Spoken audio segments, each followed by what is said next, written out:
Hello fellow YouTubers and movie watchers, this video is a little late and basically I just want to talk about the Asian Film Marathon and an overview of it and just some final thoughts.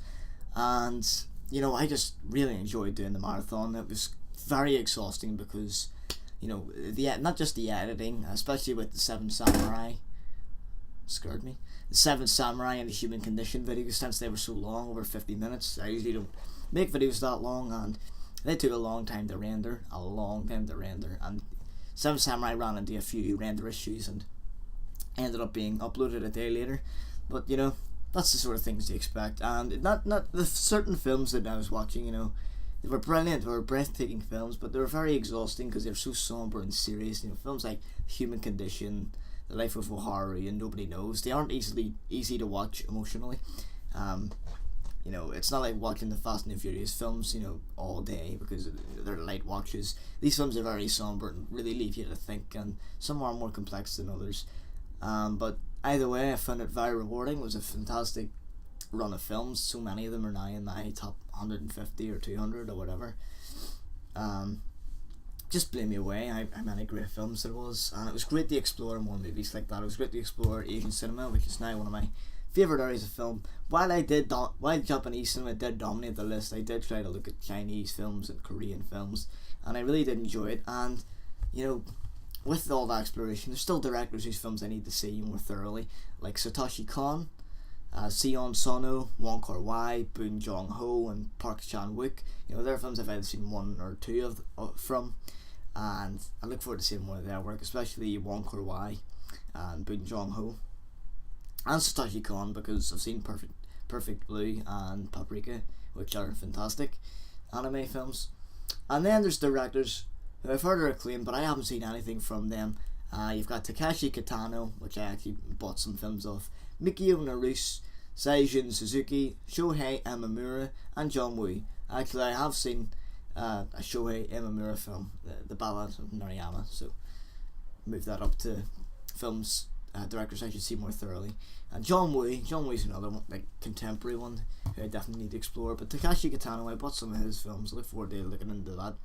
I'll probably do more Japanese Asian related cinema videos in the coming months. But I'm going to see if I can try and branch out a bit and get more range. Talk about something more contemporary or other genres and stuff like that. Possibilities are endless. There's just so many movies out there, and there's just so little time to watch them. I wish I had more time. And really, just final thoughts. Thank you so much for stopping by to watch. All the subscribers, people like Dan Leo and Luke over at Razor Wire Reviews, people like that giving support and feedback. I really appreciated everything, especially people on Twitter and everything, sharing, and new followers that I gained. And it was a nice experience, and it was good to hear people's thoughts on the films, and that was the important part of it. And I hope you all enjoyed it, and thanks again for subscribing. And William was a great help on the series, and it was good to get his perspective on some of it, and I was just went so well, especially with Seven Samurai Human Condition videos. The Human Condition went very well. We were very pleased with that, and I'll talk more about how we're going to do more discussions later. So William's final thought says this little quote: "There is a world outside the doorstep of Hollywood. Never be afraid to lose yourself in another culture through film."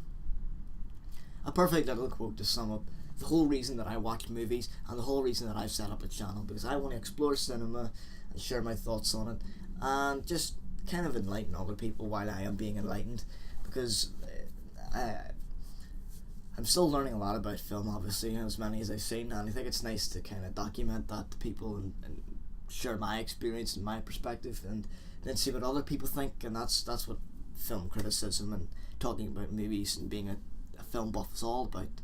And of course you don't need to know that. And so there's a whole lot more to see. Overall, the marathon went very well. Thanks again for watching.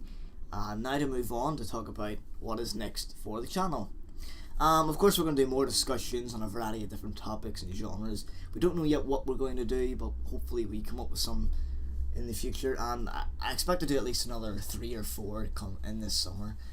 They don't all need to be really long. Some could be longer actually, but we're going to do different topics, not necessarily just singular films, but it could be a director's body of work or an actor's body of work or a certain genre or a certain period of film.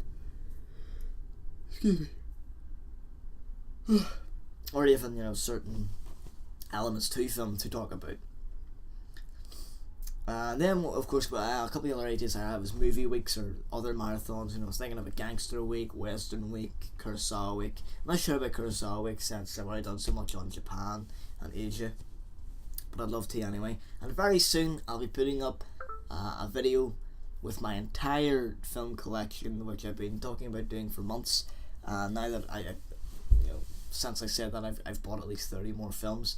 And I look forward to making a collection update because they're always fun to do. And I'll be doing a collection update and then my entire collection. It'll take a while, it'll probably be a long video, and I don't want to make a huge video, but I'll try and condense it down as much as I can. It'll probably be in parts. Do you think I should do it in parts? Let me know below. What do you think would be best to do? I'll have an outtake video as well. There's some outtakes during the marathon, and there's some way back months ago when I first started, and I look forward to putting those up. I may even do 2 of those because there's quite a lot, and I'll make 2 5-minute videos rather than 1 10-minute. And I'll also get some director biographies or actor biographies up. I'm definitely doing Chaplin. That'll probably be the next one you see in a month or so. And also I'll be working on a lot of movies. Some will be uploaded, some will not. I want to do some 90-second films and some sketches, but there's also another film I'd like to talk about briefly, and it's a film about the disaster of filmmaking, because I did do an update on this channel quite a while back about the film I was making, choices, and everything just went to shit, and it just went downhill. But I've been trying to see it as a learning experience, as devastating as it was. It was beyond stressful, but now I'm taking that the pain that was for me and the frustration because of the time I spent, I'm going to make something out of that and make a little mini documentary, 10 to 15 minutes, kind of examining the project, how it went, and then the problems we ran into, and then just kind of tie that in with the idea that independent filmmaking is very hard, and I would like to kind of make something like that as a motivator, like not to give up, because it is really hard not to not be hindered by so much frustration and so many problems. It's hard to keep going. You can see why people give up, because it's very hard. That's all I can say really. It's really hard to do, and I could spend an hour talking about independent film and how hard it is to make films on your own, but until another day. So I will be doing a lot of other things, undecided yet, the channel. Just wait and see, everyone, and thanks again for watching. So yeah, thanks for subscribing, liking, watching and commenting. I'll speak with you all again soon. Goodbye. Get the fuck out.